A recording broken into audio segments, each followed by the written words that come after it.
Bonjour mes très chères dames, cette vidéo est réservée uniquement pour les femmes. On continue sur le thème des enfants. Et comment protéger ces diamants que Dieu nous a donnés?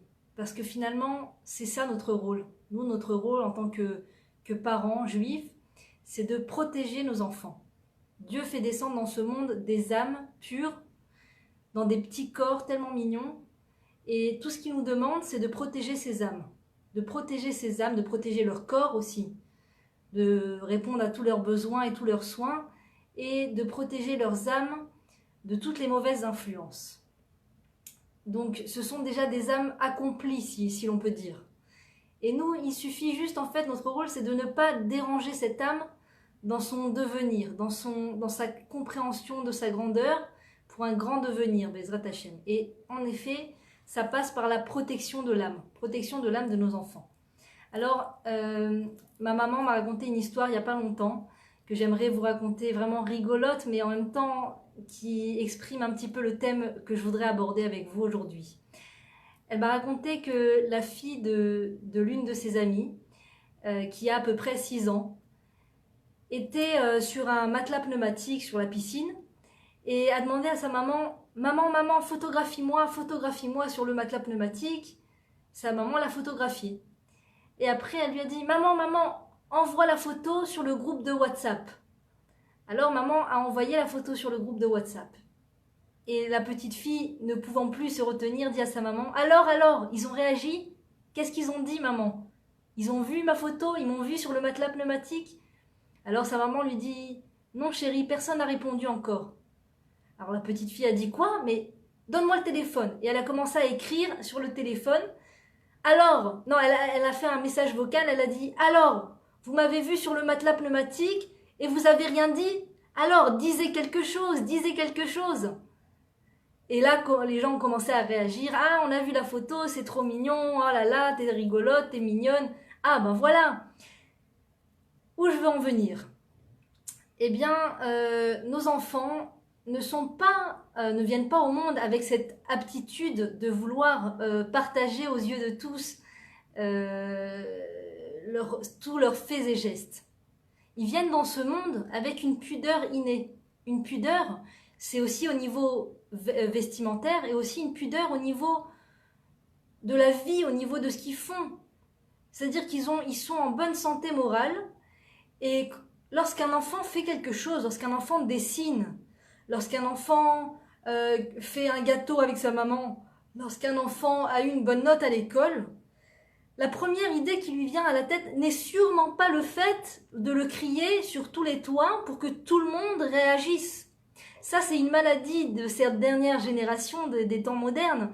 Des gens qui ont l'habitude de fréquenter les réseaux sociaux et Facebook, qui ont cette habitude du feedback, du like, on t'a vu, on répond à ce que t'as dit et tout ça. C'est une maladie moderne. Et Baruch Hashem, nos enfants ne naissent pas avec cette maladie. Ils naissent avec une force intérieure, une sérénité intérieure, une force tranquille et une sérénité intérieure, que quand ils font des choses, c'est pas pour montrer aux autres. C'est pas pour montrer aux autres, c'est uniquement parce que leur neshama intérieur, leur être divin qu'ils sont, l'être divin qu'ils sont, leur dit de faire cela et c'est tout. Parce qu'une pulsion très très forte à l'intérieur de nos enfants, qui est l'expression de l'âme la plus pure, leur dit de dessiner, leur dit de faire quelque chose, mais certainement pas pour montrer aux autres. Parce qu'à partir du moment où l'être veut faire quelque chose dans le but de le montrer aux autres, la chose en soi perd toute sa valeur. La chose en soi, en hébreu on dit mitnames. Mitnames, ça veut dire ça fond. La chose fond. Si, par exemple, chaque fois qu'une personne fait une mitzvah, elle se photographie et elle envoie à tout le monde, elle montre comment elle a fait une mitzvah. J'ai embrassé, regardez, j'étais en train d'embrasser la mezouza sur la porte, là. Et là, c'est la photo où je suis en train de me tremper dans le mikvé. Et là, c'est la photo où je suis en train d'allumer les bougies de Shabbat. Ça veut dire, il n'y a plus les Shem Shamaim, il n'y a plus de... Tu fais pas les choses au nom de Dieu, tu fais les choses au nom de Facebook, au nom du feedback, au nom des gens. Ce que les gens vont dire. Et le travail divin dans ce monde ne peut pas être en parallèle d'un montrer à tous, montrer aux yeux de tous, regardez comment je fais, ce que je fais, regardez ce que je fais. Quand Dieu nous demande de faire la Torah et les mitzvot, il faut les faire avec pudeur, c'est-à-dire il faut les faire pour Dieu. Si quelqu'un nous a vu en train de faire sa Amida, si quelqu'un nous a vu en train de faire sa tfila, si quelqu'un nous a vu en train de faire les chalot de Shabbat, il n'y a pas de problème, il n'y a pas de problème. Il ne faut pas avoir honte non plus de faire les mitzvot. Mais quand on fait les mitzvot, c'est pas pour être photographié et envoyer les photos à tout le monde et montrer à tout le monde. Et donc nos enfants, quand on les habitue à cette dynamique de tout ce que tu fais, je photographie et j'envoie et je te raconte les feedbacks, eh bien l'enfant s'habitue à faire les choses uniquement pour le regard des autres. Et c'est ça endommage fortement son aptitude au service divin, son aptitude future au service divin. Parce que quand on fait la Torah et les mitzvot, on ne le fait pas pour les yeux de tous, pour le kavod, on ne le fait pas pour l'honneur. Voilà, c'est ça. Tout ce feedback sur Facebook de like et tout ça, c'est beaucoup l'honneur. C'est beaucoup, il est question de beaucoup d'honneur. Beaucoup d'honneur. Et le Rambam nous dit que l'une des plus grandes avérotes, la chose qu'il faut fuir comme le feu, c'est bien le kavod, c'est bien les honneurs. Alors c'est vraiment un travail pas simple, plus ou moins pour chacun. Il y en a pour qui c'est plus simple, il y en a pour qui c'est moins simple. Mais on doit tous travailler sur ce inyan de kavod, d'honneur. Et en l'occurrence, quand on montre à tous les photos de ce qu'on a fait, les photos de moi habillée comme ça, et les photos de moi dans l'hôtel, et les photos de moi au restaurant et du steak que je viens de commander, et les photos du nouveau bijou que je viens de recevoir, et les photos du nouveau sac que je viens de commander, les photos de ça. Et quand on montre les photos en fait aux gens, quelque part, il est question d'orgueil. Il y a un enorgueillissement. Un enorgueillissement qui n'existe pas chez nos enfants. Nos enfants sont propres d'orgueil. Et quand on les habitue à chaque fois qu'ils font quelque chose, attends, photo, bouge pas, attends, j'envoie à machin, attends, bouge pas, photo, attends, là, faut que je photographie. Dès qu'il fait quelque chose, on le photographie, on le mitraille de photos, eh bien, il rentre dans ce système de penser que quand il fait quelque chose, c'est uniquement pour le regard des autres. Et ça, mais c'est d'une problématique qu'on n'imagine même pas. C'est extrêmement problématique. Il suffit soit de se poser la question, qu'est-ce que ça fait quand je fais quelque chose et que personne ne le voit? Qu'est-ce que ça me fait? Est-ce que je suis stressée de savoir que personne ne me voit faire quelque chose? Ou alors, quand je fais quelque chose et que j'ai envie que tout le monde le sache, pourquoi? Pourquoi est-ce que j'ai envie que tout le monde sache ce que je fais? Pourquoi est-ce que j'ai envie que tout le monde sache que je viens de me faire une manucure? Pourquoi est-ce que j'ai envie que tout le monde sache je sais pas, que je suis en train de passer mon bac et que je viens d'avoir mon bac et que je viens d'avoir mon diplôme et il faut que j'annonce à tout le monde, je viens d'avoir mon diplôme. Pourquoi est-ce qu'on a absolument besoin que les autres sachent ce qu'on fait? Donc il est question d'orgueil. Il est question aussi d'exhibitionnisme. Bon, ça va de pair. L'exhibitionnisme. Cette façon, cette philosophie de si je montre pas, à quoi ça sert? À quoi ça sert de faire une fête si on ne filme pas la fête avec un super caméraman et qu'on n'envoie pas sur Facebook pour que la vidéo fasse des vues, des milliers de vues? À quoi ça sert? À quoi ça sert de commander un gâteau 3 pièces si on n'a pas pris 1 milliard de photos pour les passer sur tous les réseaux sociaux? À quoi ça sert? À quoi ça sert? Donc, bien sûr, il n'y a aucun problème à prendre des photos de nos événements et il n'y a aucun problème à prendre des photos de nos enfants, mais il faut le faire de façon vraiment mesurée et vraiment intelligente et si possible que les enfants ne voient pas qu'on les photographie. Si possible, réellement, sincèrement, moi personnellement, j'ai complètement perdu le réflexe de photographier mes enfants. Je ne les photographie plus du tout, du tout. Mon mari les photographie un petit peu, donc ça fait qu'on a quelques photos. Et quand il y a un rassemblement, alors les oncles, les tantes et les grands-parents photographient, donc ça fait qu'on a des photos. Et moi, personnellement, je me suis rendu compte d'ailleurs que depuis que j'ai arrêté de photographier mes enfants, je reçois quand même systématiquement des photos de mes enfants. que ce soit du GAN où ils sont, de la maternelle où ils sont. Donc j'ai des photos de mes enfants à tous les stades de tous les âges. Voilà. Mais quand l'enfant vient de naître et qu'il est tout bébé, il n'y a pas de problème, on peut le mitrailler autant qu'on veut de photos, il ne voit pas la chose, il ne ressent pas vraiment la chose. Mais dès que l'enfant commence à percevoir qu'est-ce qu'est un objectif, et ça arrive plus tôt qu'on ne le croit, eh bien, je vous déconseille sincèrement d'exposer votre enfant à cet objectif et surtout pas lui donner le sentiment qu'on partage la photo et qu'il y a un feedback et que chaque fois qu'il fait quelque chose, systématiquement, c'est la photo, la photo, la photo. Parce qu'après, il en vient, lui, à être en demande. Photographie-moi, maman, photo, photo. Moi, je connais quelqu'un qui m'a raconté que dans son enfance, son papa était un fan de photographie. Et donc, il l'a photographiée tout le temps, tout le temps, tout le temps. Tout quoi qu'elle faisait, il était là, il la photographiait. Et puis après, il faisait sortir les photos, il les mettait dans le salon et tout. Et elle avait tellement l'habitude de ça que quand elle s'est mariée avec un homme qui, lui, venait d'une famille où ils n'étaient pas du tout photographes dans l'âme. À la limite, pour les bar mitzvot, ils faisaient venir un photographe, mais ils n'étaient pas du tout du genre à prendre un appareil photo et prendre les enfants en photo. Pas du tout. Ils ont très peu de photos comparé à sa femme. Et donc, quand elle s'est mariée avec cet homme ne photographiait pas sa femme. Ne photographiait pas du tout sa femme. À la limite, quand il avait son téléphone entre les mains, il allait photographier des choses anodines, je sais pas moi, son vélo ou le nouveau fauteuil qui vient d'arriver, mais jamais sa femme. Et sa femme, à chaque fois, elle se vexait, mais d'une façon incroyable. Elle dit, mais écoute, je suis enceinte, tu crois qu'il a pris une photo de moi depuis que je suis enceinte? Pas une seule photo. 10 photos du fauteuil, mais rien de moi. Et donc, imaginez dans quelle vexation la personne qui est devenue accro à l'objectif, accro à l'appareil photo, peut rentrer quand on la photographie pas, quoi. Elle en vient se vexer. Alors que, logiquement, on ne devrait pas se vexer. Ça ne devrait pas nous toucher. J'ai une autre histoire aussi d'un photographe, un ami de la famille, enfin quelqu'un de la famille qui a témoigné, qui étant photographe dans les événements, il a été appelé pour la bar mitzvah d'un enfant. Et quand il est allé là-bas, il est arrivé, il a vu les parents. La mère, c'était la pâle copie d'une star américaine, genre avec les cheveux, le brushing énorme, la fille que tu vois à 100 000 km, quoi. Tu la remarques à 100 000 km avec une tenue très, très m'as-tu vu et des cheveux.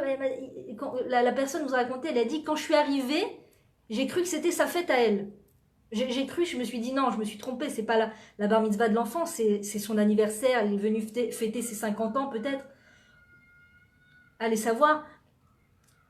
Et donc,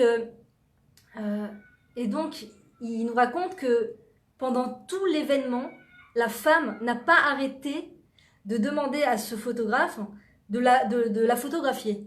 Pendant tout l'événement, du début à la fin, sur la scène, en train de danser avec ses invités. Vas-y, photographie-moi, tu peux me photographier, photographie-moi, photographie-moi.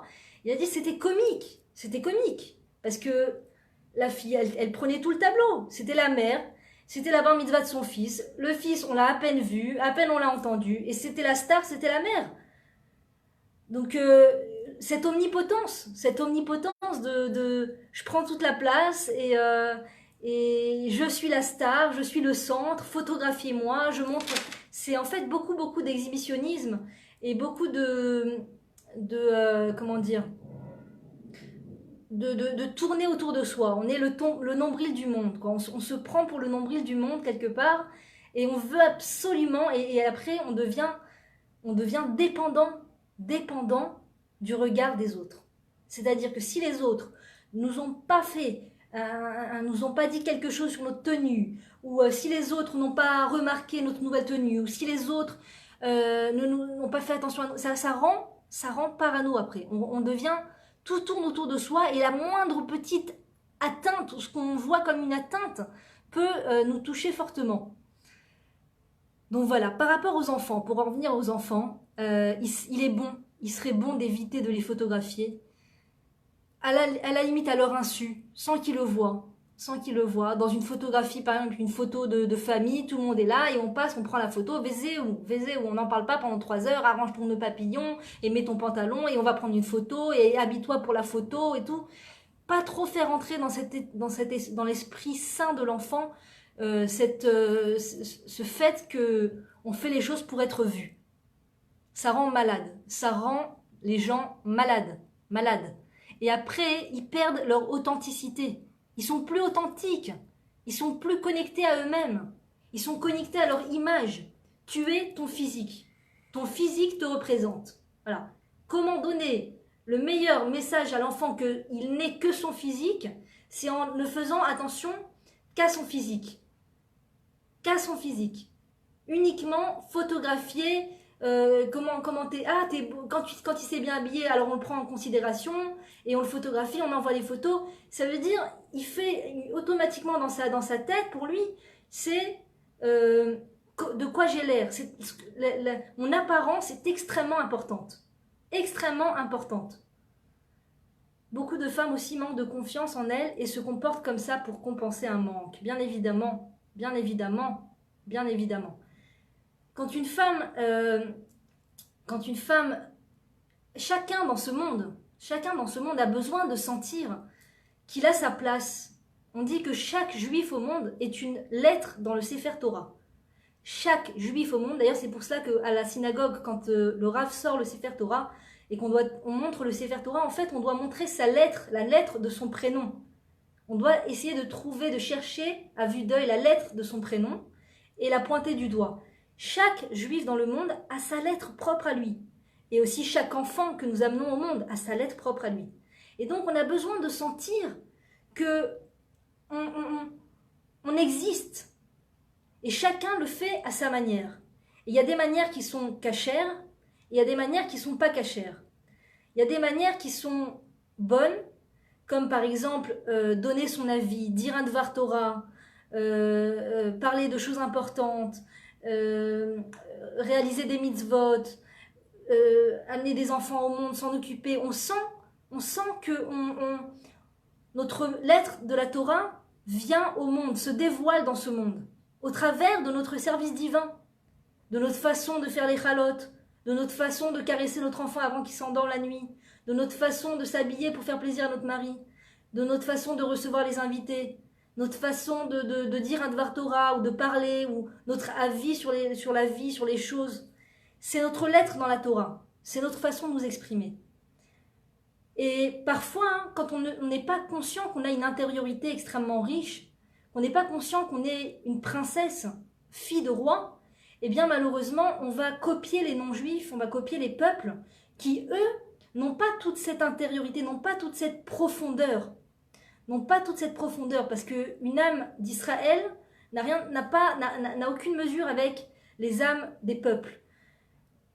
Donc, quand une personne juive n'a pas conscience qu'elle a une intériorité extrêmement riche et qu'il ne suffit uniquement qu'elle plonge dans cette intériorité et qu'elle fasse sortir et émerger à l'extérieur toute cette intériorité riche, et par cela qu'elle puisse créer des liens entre elle et son mari, entre elle et son fiancé, entre elle et ses amis filles pour une fille et amis garçons pour un garçon, entre elle et ses enfants, entre elle et ses parents, etc.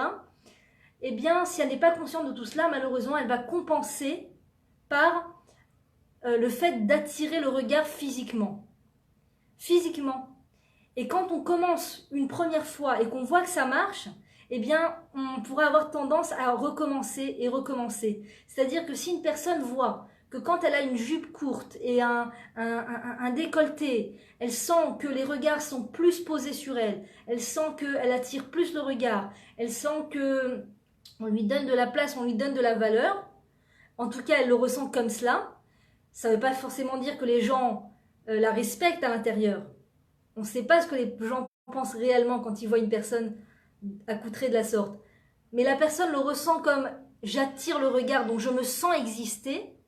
Quand la personne se sent exister au travers de cette chose-là, et donc elle compense, eh bien malheureusement, elle peut avoir tendance à recommencer. Encore une fois. Une fois, elle a mis des talons, elle a vu que ça attirait beaucoup le regard. Elle a vu que ses copines se sont intéressées à ses talons. Elle a vu qu'on lui a demandé, quelqu'un dans la rue lui a dit où tu les as achetées tes chaussures. Elle a vu que la serveuse a regardé ses chaussures pendant un long moment. Eh bien, elle va encore continuer à se donner à se donner un sentiment d'existence au travers de son physique, encore et encore au travers du physique, encore au travers de la dernière saison, encore au travers des vêtements, encore au travers de la mode, encore au travers du fait de dévoiler les parties du corps qui sont censées être voilées par la Torah. Et quand la Torah nous dit de voiler les parties de notre corps, quand la Torah nous dit qu'on est comme un diamant qui doit être dans un écrin, qui doit être à l'abri des regards, eh bien la Torah nous sauve de cette illusion que je ne suis que mon physique. C'est de là, quelque part, c'est ça l'orgueil. L'orgueil, c'est de croire que notre physique, c'est le fruit de notre effort à nous. C'est nous. Mon physique, c'est moi. C'est moi. Le fait que je sois belle, ben, ça me revient de droit. Et c'est ça l'orgueil en vérité. C'est d'oublier qu'il y a un créateur qui t'a créé, qui t'a donné ce physique, qui t'a donné cette beauté, mais qui t'a aussi donné les lois de la Torah et qui t'a appris à couvrir les parties de ton corps. Et quand la femme couvre les parties de son corps, c'est le seul chemin possible et envisageable pour découvrir cette intériorité extraordinaire, pour découvrir cette richesse intérieure. Et c'est par cette richesse intérieure que la femme juive va construire son foyer, que la femme juive va construire des liens entre elle et les gens. C'est uniquement par cette intériorité, parce que le physique, la beauté, la mode, ça a une fin. Alors que l'intériorité, la richesse de l'intériorité, c'est infini, c'est pour la vie. Quand une femme dit un Dvar Torah, quand une femme étudie la Torah et met en pratique les choses, quand la femme va chercher à l'intérieur d'elle les forces d'aller contre sa nature pour réaliser ces idéaux, ces grands idéaux qu'elle vient d'apprendre dans un cours de Torah, quand la femme fait cela, eh bien, elle est en train de découvrir cette fonction, cette application, comme dans le téléphone, il y a plusieurs applications. La femme, au travers du fait de se couvrir, va découvrir chez elle cette application qui s'appelle l'application de l'intériorité, l'application de la richesse intérieure. Et nos filles, nos enfants de manière générale, mais en particulier les filles, parce que les filles sont très très sensibles au regard qu'on leur porte. Les filles sont très sensibles au fait de savoir de quoi elles ont l'air et si on les regarde et pour quelles raisons on les regarde. Et donc si on veut éduquer nos filles et leur donner une chance, ne serait-ce qu'une chance de découvrir leur intériorité, leur richesse intérieure, eh bien c'est justement en ne faisant pas ce que je vous ai dit au début de la vidéo, c'est-à-dire en les mitraillant, en les photographiant de façon en mitrailleuse et d'envoyer ces photos et de montrer à notre fille qu'elle est finalement juste un produit physique, qu'elle n'est que un corps, qu'une apparence, Si on habitue encore notre fille encore à lui faire croire et comprendre au travers de ce message de la photo à répétition, de je te photographie, et regarde la photo, fais voir à la maman la photo, regarde-toi, etc. Eh bien, on éloigne notre enfant de ce but suprême qui est de se connaître à l'intérieur et de découvrir ses perles à l'intérieur. Ces perles à l'intérieur, ça ne veut pas dire qu'il faut complètement mettre de côté le physique, qu'il faut complètement se séparer du physique, qu'il ne faut pas mettre en valeur son physique. Une femme a tout à fait le droit de mettre en valeur son physique tant que ça reste dans les lois de la Torah, tant que ça n'outrepasse pas les lois de la pudeur. Donc bien entendu chez elle, elle a plus de possibilités parce que c'est à l'abri des regards et c'est pour faire plaisir à son mari, donc elle a plus de possibilités d'améliorer son physique. Et à l'extérieur, il vaut mieux faire plus attention à cela et ne pas trop découvrir son physique et ne pas trop mettre l'accent sur son physique, mais plutôt sur l'esprit, plutôt sur l'intériorité. Et une femme a tout à gagner à miser sur son intériorité.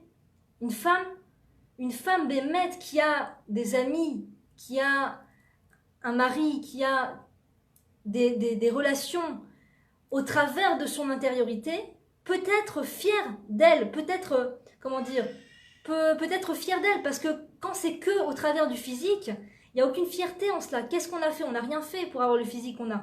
On n'a rien fait, on l'a reçu à la naissance. Donc c'est gratuit.